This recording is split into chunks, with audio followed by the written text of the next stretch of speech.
Elhamdülillah, elhamdülillah, thumma elhamdülillah. İnnel hamdelellahi nahmeduhu ve nesta'inuhu ve nestağfiruh. Ve na'udzu billahi min şururi enfusina ve min seyyiati a'malina. Men yehdihillahu fela mudille leh ve men yudlil fela hadiye leh. Neşhedü en la ilahe illallah vahdehu la şerike leh. ونشهد أن سيدنا وسندنا ومولانا محمدا عبده وحبيبه ورسوله أما بعد فيا عباد الله اتقوا الله وأطيعوا إن الله مع الذين اتقوا والذين هم محسنون قال الله تعالى في محكم كتابه الكريم بسم الله الرحمن الرحيم وأقيموا الصلاة وآتوا الزكاة واركعوا مع الراكعين Sadakallahul azim. Kıymetli müminler, geçmişten bugüne kadar bütün dinlerde bir ibadet mekanı olgan. Müslümanların ibadet mekanı da camilerdir. Cami, dağınık olganlarını toplagan, ayrı olganlarını birleştirgen, bir araga getirgen demektir. Camiler, gönüllerini birleştirgeni, müminlerini bir araga getirgeni ve onlarga toplu ibadet yapmak imkanı vergeni için bu adını algandır. Cami sözünün Kur'an ve sünnetteki karşılığı mescittir. Mescid, secde etilgen yer demektir. Secde anında, secde alında müminin yaratıcısına en yakın olgan bir zamandır. Camide en yakın olgan mekandır.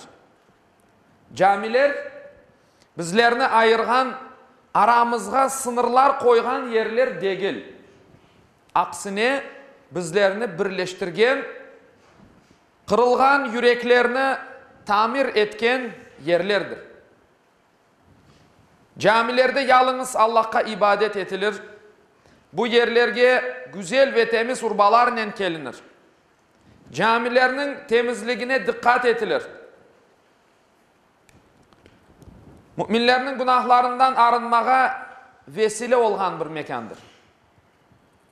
Camiler Allah'ın evidir deyip herkes istegenini yapamaz.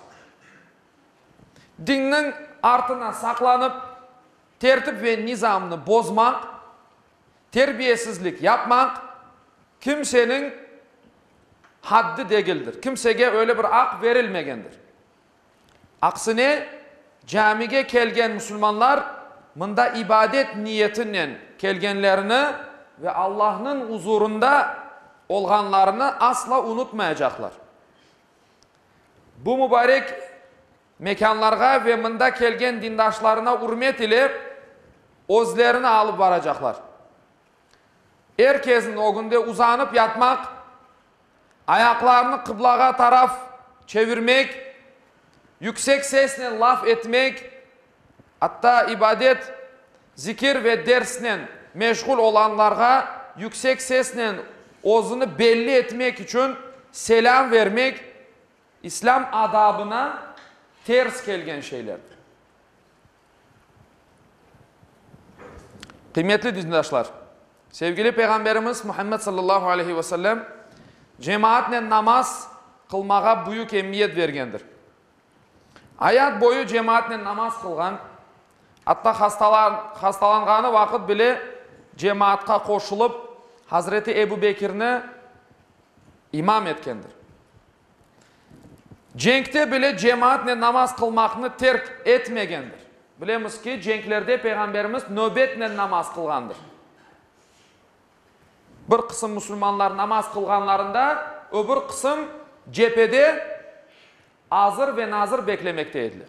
Sonundan değişip öbürleri cephege gittiler, öbürleri namaz kılmak için ayrılaydılar. Cuma ve bayram namazları ise yalnız cemaatle kılınır. Bu da cemaatinin ne kadar mühim olganını göstermektedir. Bir araga gelip cemaat ile olmak, tanışmak, kaynaşmak, yardımlaşmak, sevinmek ve kederlerini paylaşmak, fukare, bay, makam mevki ayrımı olmadan beraber yaşamak zevki bardır. Zira Allah'ın yardımı cemaat olganlarla beraberdir.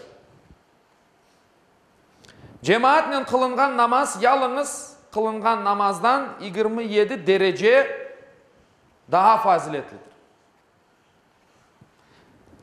Abdest alıp camiye ketken müminin her iki adımında Allah'tan bir karşılık vardır. Adımlarının birinde günahları affı edilir, diğerinde de ona sevap verilir. Müslüman camide abdestli ve cami adabına kelişken halda kalganı müddetçe melekler onu affı edilmesi ve ona namaz sevabı verilmesi için dua ederler. Karanlıkta yani yatsı ve sabah namazları için camilerge ketkenlerge kıyamet günü bir nur verilecektir. Cemaatka devam etken şeytanga galip kelgendir. Cemaatka devam etken şeytanını yengendir. Cemaattan ayrılgan ise sürüden ayrılgan koy kibik yok olur gider.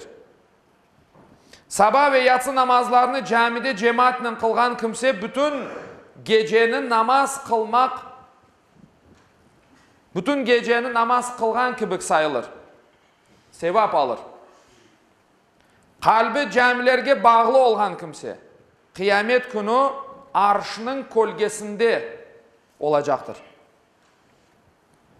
Cemaatle birlikte iştirak etkenlerge bu müjdeler verilir eken cemaattan uzak olanlar da çok katı bir şekilde tembih edilmektedirler.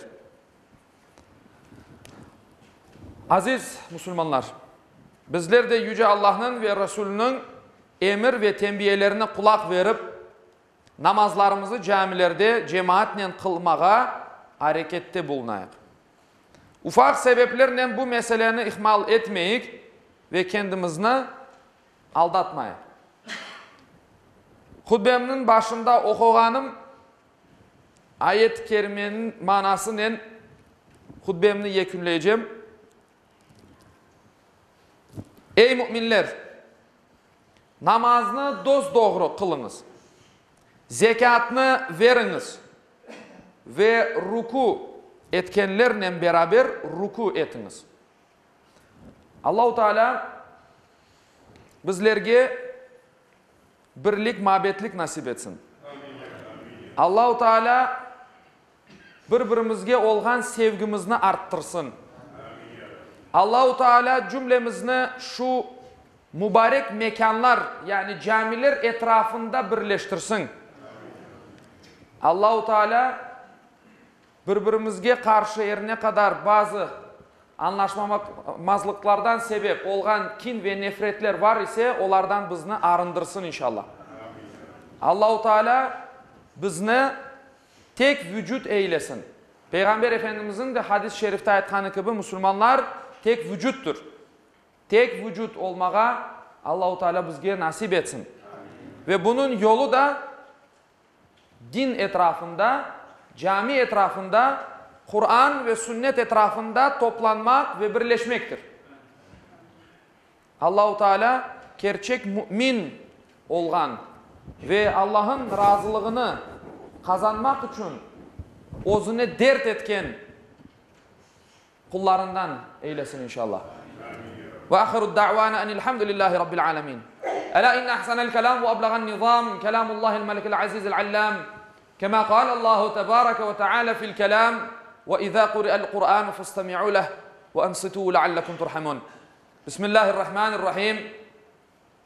إن الدين عند الله الإسلام. صدق الله العظيم.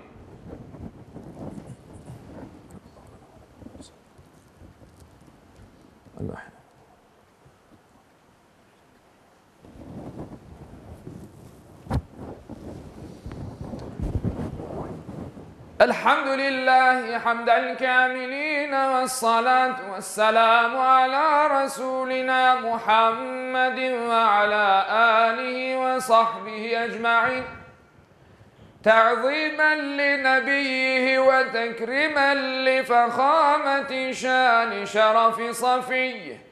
فقال عز وجل من قائل مخبرا وآمرا إن الله وملائكته يصلون على النبي يا أيها الذين آمنوا صلوا عليه وسلموا تسليما. اللهم صل على محمد وعلى آل محمد كما صليت على إبراهيم وعلى آل إبراهيم إنك حميد مجيد. اللهم بارك على محمد وعلى آل محمد كما باركت على إبراهيم وعلى آل إبراهيم إنك حميد مجيد. اللهم وارض عن الأربعة الخلفاء سيدنا أبي بكر وعمر وعثمان وعلي ذوي الصدق والوفاء وعن الأنصار والمهاجرين والتابعين إلى يوم الجزاء وعن كافة المؤمنين والمؤمنات والمسلمين والمسلمات الأحياء منهم والأموات بفضلك ورحمتك إنك سميع قريب مجيب الدعوات. عباد الله إن الله يأمر بالعدل والإحسان وإيتاء ذي القربى وينهى عن الفحشاء والمنكر والبغي يعظكم لعلكم تذكرون ولذكر الله أكبر والله يعلم ما تصنعون. Okuğanım ayette Yüce Allah şöyle buyurar. Şüphesiz Allah adaletini, yaxşılıq yapmaqını ve soy sopqa yardım etmekni emir eter. Edepsizlik, fenalıq, isyan etip zulüm işlemekni de yasaklar. Tuşunup uymanız için sizlerge nasihat verir. Cumanız hayırlı ve mübarek olsun.